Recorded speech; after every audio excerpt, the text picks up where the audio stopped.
ఇక్కడికి రాగానే అనిల్ గారు నన్ను ఇలా అన్నారు, అంటే తక్కువ మాట్లాడమని. కొన్ని కోట్లాది మంది అభిమానులు మెగాస్టార్ స్పీచ్ కోసం చూస్తున్నారు, నేను కూడా అందులో ఒకడిని.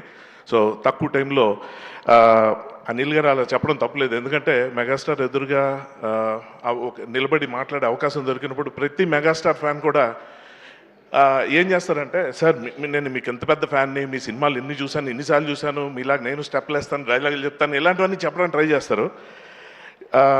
అంటే ఫ్యాన్స్ రెండు రకాలండి. ఒకటి నేను ఫ్యాన్ అని చెప్పుకునే రకం, రెండో కేటగిరీ ఏంటంటే వాళ్ళు చెప్పుకోరండి, జనమే చెప్తారు వీడు చిరంజీవి ఫ్యాన్ అని. నేను రెండో కేటగిరీ.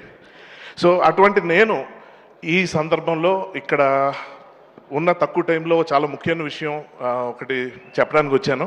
అదేంటంటే, సాధారణంగా ఫ్యాన్స్ అందరూ వాళ్ళు ఎంత పెద్ద ఫ్యాన్లో చెప్పుకునే ప్రయత్నం చేస్తారు.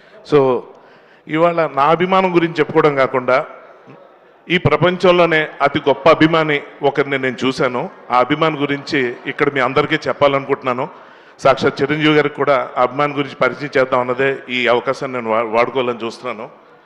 సో ఒక అభిమాని చేసే పని ఏంటంటే, తమకు ఇష్టమైన నటుడిని ఫాలో అవడం, అనుకరించడం, అనుసరించడం, ఇవన్నీ చేసి వాళ్ళ పేరుని నిలబెట్టే ప్రయత్నం తమ వంతు కృషిగా చేస్తుంటారు. అలాగా నేను చూసిన ఒక అత్యద్భుత అభిమాని, అతన్ని గురించి ఇప్పుడు అంటే నన్ను మించిన అభిమానం లేదని అందరూ అనుకుంటారు, అలా నేను అనుకునేవాడిని. కానీ అతన్ని చూసిన తర్వాత సార్కి వాళ్ళు అతని గురించి పరిచయం చేయాలనిపించింది. ఆ అభిమాని పేరు శివశంకర్ వరప్రసాద్. కొణిదెల శివశంకర్ వరప్రసాద్ గారు చిరంజీవి గారికి అతిపెద్ద అభిమాని. ఎలా అంటే, చిరంజీవి అన్న పేరు అమ్మ నాన్న పెట్టింది కాదు, నాన్న మా అమ్మ పెట్టింది కాదు, ఒక దేవుడి కల్లో కనిపించి అతనికి ఆ పేరు పెట్టడం జరిగింది. ఆ పేరుని సద్వినియోగపరచుకోవడమే కాకుండా నిలబెట్టడానికి విపరీతమైన కృషి.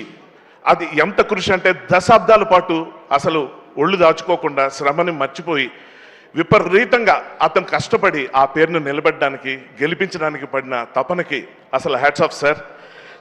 కొణిదెల శివశంకర్ వరప్రసాద్ గారి వల్ల మీరు చిరంజీవి అండి, మీ వల్ల మేమంతా సుఖీభవ.